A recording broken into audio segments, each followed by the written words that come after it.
तो गाइस हम लोगों ने सी प्लस प्लस में लूप्स के बारे में पढ़ लिया है। अभी हम लोग देखेंगे ब्रेक स्टेटमेंट्स और कंटिन्यू स्टेटमेंट्स के बारे में। तो ब्रेक स्टेटमेंट्स वो होते हैं जिसमें हम लोग लूप्स को कम्प्लीटली एग्जिट करते हैं और कंटिन्यू स्टेटमेंट्स स्किप करते हैं इटरेशन को। तो आइए चलिए देखते हैं हम लोग इन दोनों स्टेटमेंट्स के बारे में डीपली और चलते हैं VS कोड में। तो VS कोड में आने से पहले मैं आप लोगों को एक हम्बल रिक्वेस्ट करता हूँ कि प्लीज़ इस प्लेलिस्ट को एक्सेस कर दीजिए और यहाँ पे क्लिक और आप लोग बुकमार्क करिए इस प्लेलिस्ट को। इस प्लेलिस्ट में मैं सारे C++ के वीडियोस डालने वाला हूँ और आप लोगों को सीक्वेंस बाय सीक्वेंस आप लोगों को ये वीडियो मिलेंगे। तो चलिए VS कोड में और कोडिंग करते हैं। तो गाइज मैं अपने VS कोड में आ चुका हूँ और अभी हम लोग देखते हैं ब्रेक और कंटिन्यू स्टेटमेंट्स के बारे में। तो मैं यहाँ पे जल्दी से pro6.cpp बनाऊँगा और मैं यहाँ पे इसे क्लोज करूँगा साइड बार को, #include iostream लिखूँगा, iostream, फिर यूजिंग नेम स्पेस std। आप लोग ये सब तो जानते ही हो। और यहाँ पे मैं लिखूँगा मेन फंक्शन चलाऊँगा और यहाँ पे लिखूँगा रिटर्न 0। अभी मैं यहाँ पे एक लूप चलाऊँगा और आप दोनों को ब्रेक और कंटिन्यू स्टेटमेंट्स के बारे में बताऊँगा। तो अगर मैं यहाँ पे फॉर लूप का यूज़ करता हूँ, मैं फॉर लूप का इस्तेमाल करूँगा। फॉर मैं यहाँ पे इंट i = 0 और यहाँ पे मैं लगाऊँगा i <6 i++। मैं यहाँ पे इंक्रीमेंट करूँगा वैल्यू को। अगर आप लोगों ने लूप्स के वीडियो में बारे में अगर आप लोगों ने लूप्स का वीडियो नहीं देखा है तो मैं आप लोगों को रिकमेंड करूँगा कि आप लोग ये वाला वीडियो देखिए, लूप्स वाला C++ लूप्स, मैंने जिसमें तीनों लूप्स के बारे में आप लोगों को सिखाया है, फॉर लूप, वाइल लूप और डू वाइल लूप। तो मैं यहाँ पे VS कोड में जाऊँगा और अभी मैं आप लोगों को ब्रेक स्टेटमेंट्स के बारे में बताता हूँ। अगर मैं सी आउट करूँगा i और एंडल भी लिखूँगा एंडल, और अगर मैं इसे रन करूँगा तो 1 to 5 प्रिंट हो जाएगा। नो सरप्राइजेस, 1 to 5 प्रिंट हो जाएगा। यहाँ पे कंपाइल हो रहा है कोड C++ के कंपाइलर के द्वारा और यहाँ पे 0 to 5 इसने प्रिंट कर दिया है। अभी अगर मुझे चाहिए कि जैसे ही i की वैल्यू 3 हो जाए तो ये लूप को ब्रेक कर दे और लूप के बाहर आ जाए, तो मैं कैसे करूँगा? तो मैं यहाँ पे लिखूँगा इफ़ i = 3 कर दूँ मैं। तो मैं यहाँ पे ऐसा लिखूँगा, Ctrl+Z, मैंने क्या कर दिया, हाँ। तो मैं यहाँ पे लिखूँगा ब्रेक कर दो लूप को। जैसे ही i की वैल्यू 3 हो जाएगी तो ब्रेक कर दो इस लूप को और लूप के बाहर आ जाओ। तो ये ब्रेक कर देगा जैसे ही 0 फिर 1 फिर 2। कुछ तो गलती हो गई। इफ i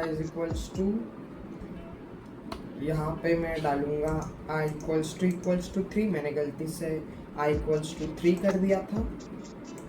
मैं फिर से रन करूँगा इस कोड को। तो जैसे ही i की वैल्यू 3 हो जाएगी वैसे ही ये लूप बंद कर देगा और एग्जिट मार देगा। मैंने क्या किया, इफ़ i = 3, ये कंडीशन को चेक करेगा क्या i की वैल्यू 3 है। तो ये अगर i की वैल्यू 3 हुई तो ब्रेक कर दो इस लूप को और लूप के बाहर आ जाओ। तो बस मैंने ये बोला। तो आप लोग समझ गए होंगे ब्रेक के बारे में। अभी देखते हैं कंटिन्यू के बारे में। अगर मैं इसे Ctrl+C करूँगा, Ctrl/, मुझे ये नहीं करना था, पूरा कोड ही करना था, और मैं यहाँ पे करूँगा Ctrl+V। तो मैं आप लोगों को अभी कंटिन्यू के बारे में बताता हूँ। अगर मैं यहाँ पे सी आउट आई और मैं यहाँ पे कंटिन्यू करूँगा, कंटिन्यू।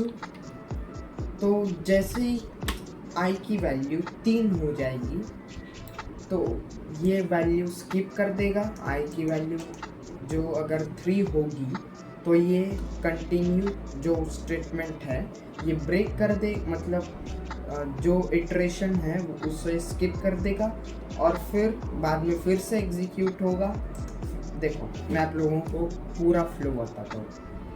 इसने i इज इक्वल्स टू 0 बनाया, फिर i इज लेस देन 6, इसने फिर इसे इंक्रीमेंट किया i की वैल्यू को और इसने प्रिंट किया। तो फिर से कंडीशन चेक करेगा क्या i की वैल्यू 3 है, नहीं। तो एक टाइम ऐसा आएगा कि i की वैल्यू 3 हो जाएगी तो ये कंडीशन ट्रू हो जाएगी, तो ये कंटिन्यू स्टेटमेंट फिर ये हो जाएगा। कंट्रोल एस करूँगा तो ये जो कंटिन्यू स्टेटमेंट है ये एग्जीक्यूट होगा। तो ये क्या करेगा मैं आप लोगों को बताता हूँ रन करके। तो ये क्या करेगा, जो 3 की वैल्यू है वो स्किप कर देगा। ओप्स, मैंने शायद कुछ तो गलती कर दी। तो दोस्तों मेरी ये गलती थी कि मुझे ये जो प्रिंट का जो स्टेटमेंट है मुझे बैक स्पेस करके नीचे डालना था, क्योंकि जैसे ही ये सी आउट आई कर रहा था तो ये कंडीशन को चेक नहीं कर रहा था। तो मैंने फिर चेक किया कि कंडीशन को पहले डाल दिया फिर प्रिंट करो, तो इसके साथ ये भी एग्जीक्यूट हो जाएगा। तो मेरी ये गलती थी, मैं आपसे माफ़ी चाहता हूँ। तो अगर मैं इसे रन करूँगा तो i इज इक्वल्स टू 3 जैसे ही होगा ये वैल्यू को स्किप कर देगा, और जैसे कि आप लोग देख सकते हो इटरेशन को स्किप कर देगा ये और बाकी के वैल्यूज प्रिंट करता रहेगा। तो आई होप आप लोग कंटिन्यू के बारे में आप लोग समझ गए, फिर ब्रेक के बारे में भी आप लोग समझ गए होंगे। ब्रेक क्या करता है, ब्रेक पूरे लूप को ही एग्जिट कर देता है और कंटिन्यू सिर्फ पर्टिकुलर इटरेशन को ही स्किप करता है। तो आई होप आप लोग समझ गए होंगे इन दोनों स्टेटमेंट्स के बारे में। तो मैंने आप लोगों को एक डेफिनेशन देता हूँ। तो jump control statements use to alter the flow of loops, मतलब जो हम लोगों के दो स्टेटमेंट्स है, ब्रेक स्टेटमेंट और कंटिन्यू स्टेटमेंट्स। यहाँ पे लिखा इन लोगों ने टर्माइन्स द लूप एंटायरली और skips the rest of the current iteration. Break तो पूरे लूप को ही एग्जिट कर देता है और जो कंटिन्यू है वो स्किप करता है rest of the current iteration. तो जो पर्टिकुलर इटरेशन